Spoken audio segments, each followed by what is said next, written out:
At that time, the Buddha was preaching about the benefit of the 5 precepts for the whole great assembly.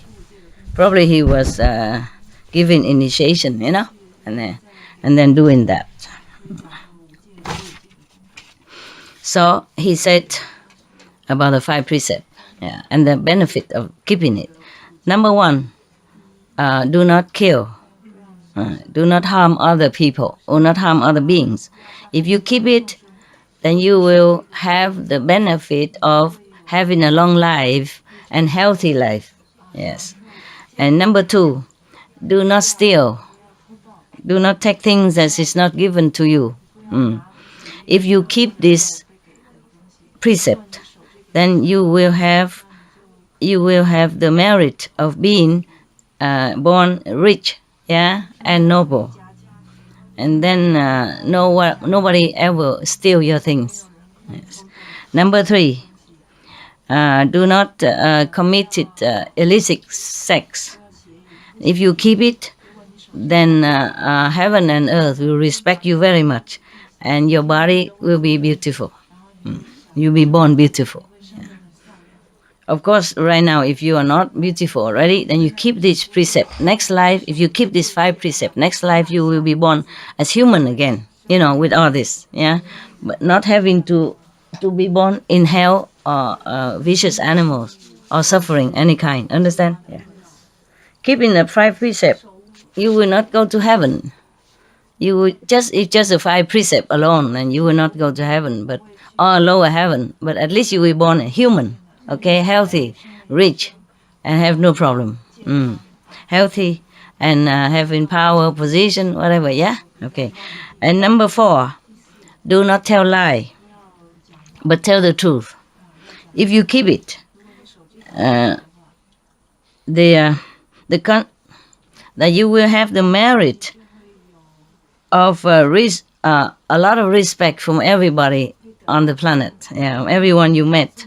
And whatever you say, people would believe you. Number 5, do not take intoxicants like alcohol and drug and all that. If you keep this precept, the merit you get is intelligence. Yes. Okay. So every cause have a consequence. So he was preaching about the 5 precepts. Why you have to keep it? Probably initiation, must have to keep the 5 precepts. And the Buddha always prays 5 kind of charity, 5 kinds of offering. Yes. Which gives the offerer immense merit, life after life, not just one life. Okay. What is the 5? Number 1, the first one is if you make offering or charity to someone who came from far away. The person who came from far away means he is really in need. Even if he has money, he will not know where to buy food yet. He don't know where the restaurant is. He doesn't know where to get the water, etc. So if you make offering to these people or give something, necessity to these people from far away, stranger to your village, that's number 1. Good merit, immense merit. That's topmost. One of the 5 topmost. And then number 2, if you give offering to people who are going far away, making lunchbox or dry food for the road, because if the person going away is just as vulnerable as the person who came from far away, he will not know where to stay on the road. If you give him like blanket, some dry food, something for the road, then would be very meritorious. Of course, this is really needy. Not just the poor people only, but whoever really needs it, yes. One time I gave some charity, and some like $200,000 to some of the house burning in some area. And that area is not very poor area. So some of the Vietnamese people, not the initiate, Vietnamese people who came to the LA center asked me, why you don't give money to the poor? You give money to those rich people. I said their house is burned. Even if maybe they don't have anything, it's even worse than the poor. Because the poor people, they're more used to it, how to survive, and they used to it having less. But the rich people will be really vulnerable when the house is burned down and they have nothing in their hand. Yeah, and their children will be thirsty just the same as the poor people. In emergency, I help only emergency. I don't help the poor or I don't help the rich. I help people who need. Yeah, so that's what it is. Okay, yeah. At that time, could be that they don't need, but we just bring in case anybody need can use. You see, yeah, because when the house burnt, all they can do is just run out. Maybe they don't have time to take their wallet, their credit card, nothing. Understand? Yes. And it until next day, until they can visit their bank. And then they have to prove their identity first, which is all burnt. You see what I mean? Until all this sort out, they need help. Yeah, it's just for emergency. I'm not staying there and giving them money every day or mineral water all day. No, it's not. Just when they really most need it. And then they will help themselves afterward when they are less confused and settle down and oriented themselves what to do, where to go. Yeah, okay, that's it. So number three, that if you offer for the sick people, make offering to the sick people. Yes, because sick people maybe they're so helpless, even if they're rich people, but they don't always, some people cannot help themselves when they're sick. And suddenly they have a stroke and then they just lay there, they couldn't walk, they couldn't do anything.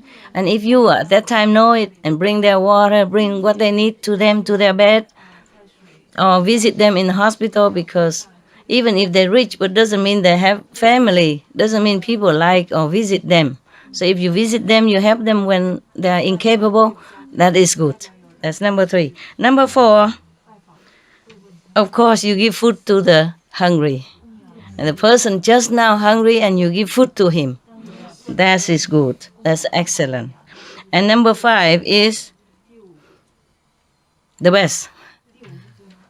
Is giving the truth teaching to people who would want it. Yes. Not just anyone, of course, yeah? People who want it. So he said, these 5 ways of offering, if you know it and you do it immediately whenever the need arises, then now in this lifetime you will have merit also.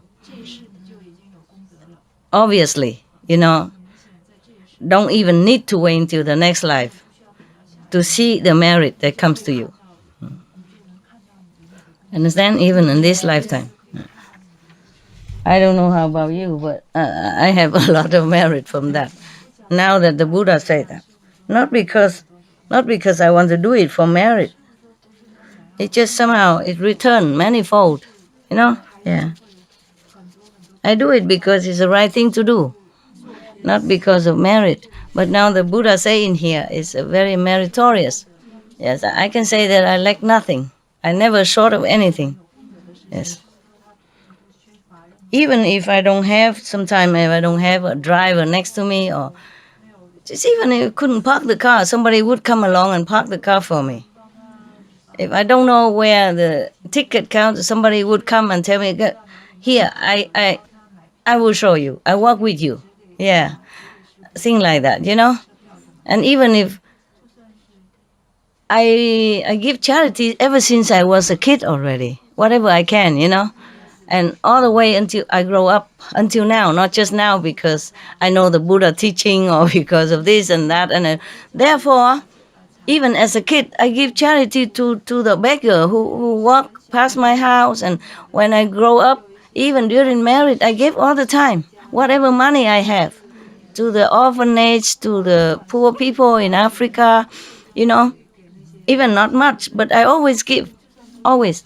So I remember, it's truly, as the Buddha said, that even even in this lifetime, wherever I go, always people help me, even I don't ask.